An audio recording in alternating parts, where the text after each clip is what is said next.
So what's up mga idol, for today's video mga idol, magbuhat taog kuan mga idol atong syuddan sa pamahaw kay gutom na kayo kini tumutumo ra niya pagkabuhat mga idol. Importante nga nay atong masuddan sa atong kuan mga idol.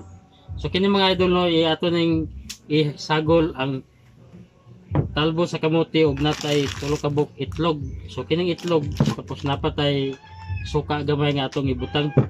So nanatay daan nga lamas nga gamay mga idol, nga gamay ra gyud kay pagpakuan naman ang importante natay pamahaw karon. So kini atong isang gutaron mga idol kay mo ni atong isagulan eh. So kini nga pagkaluto bot-bot ra ni, importante na ay makaon. So ato ning gutaron balagahi ang yang kuan kay mo ni atong yang isagol.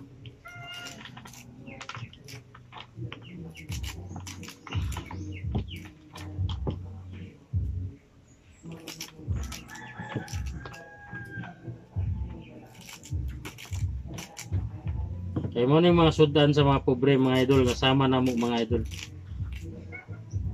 Importante nga na ay maparis sa atong kanon, at least matulon man lang na to kaysa wala. Dinatag uso, dinauso karon ng mga kuan mga idol, kanang mga arte-arte karon mga idol, kay wa mo tay sapi. Wa patay sapi, wa patay na nagkuan mga idol. Wa patay na kuha nga kuan. So muna ni siya atong kuan mga idol. So kini, pero ako nangugas ako sa kamot mga idol. So muna ni siya mga idol.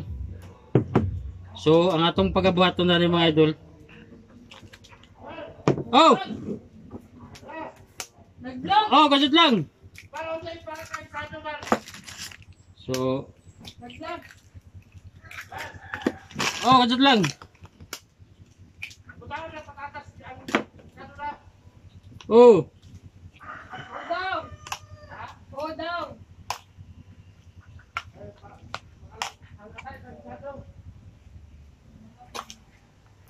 So ato ni siyang i-mix-mix mga idol.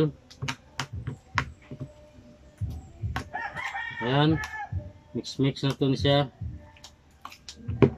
Na ma-mix gid siya apil lang dahon. Kay kinahanglan para mga dumikit, magdikit. Nasama sa usang kabunot o bagol nga nagdikit mga idol. Huwag mo na siya mga idol. So kini nga sudan mga idol, kung nakarelate mo dani nga sudan, so paki-comment na lang ko sa comment section na to kung nakaagi mo ani nga mga klase nga mga nilutuan sa mga pobre. So proud na kay mi nga nami sudan nga ni mga idol. So the best na kini namo. So muna na siya, na-mix na siya mga idol. So kini atong lamas nga gamay mga idol, ato ni siyang ibutang dia. So butang na to na siya da. So imikos-mikos gyapon na to siya da. Imikos-mikos diha. Pagkahuman niya siya dani mga idol nga mamikos-mikos ni siya. So ato na siyang i-fried, i-crispy, ato na siya ikuan sa mantika. So muna ni ang resulta mga idol, the best na kay ni mga idol. Ayan mga idol, ayan. So magbutang tag suka nga gamay mga idol, kay ang kining suka mao ni siya ang nagpa kumot sa iyang kuan gamay. So gamay ra gud, ang importante nga na siya gamay nga nakuan. So mura niya atong oil mga idol, bali 5. So gamay ra atong gamiton nga oil kay dili ni maayo sa atong lawas ang oil. So daghang salamat mga idol. God bless you all. Paki-share na lang video natin. Thank you.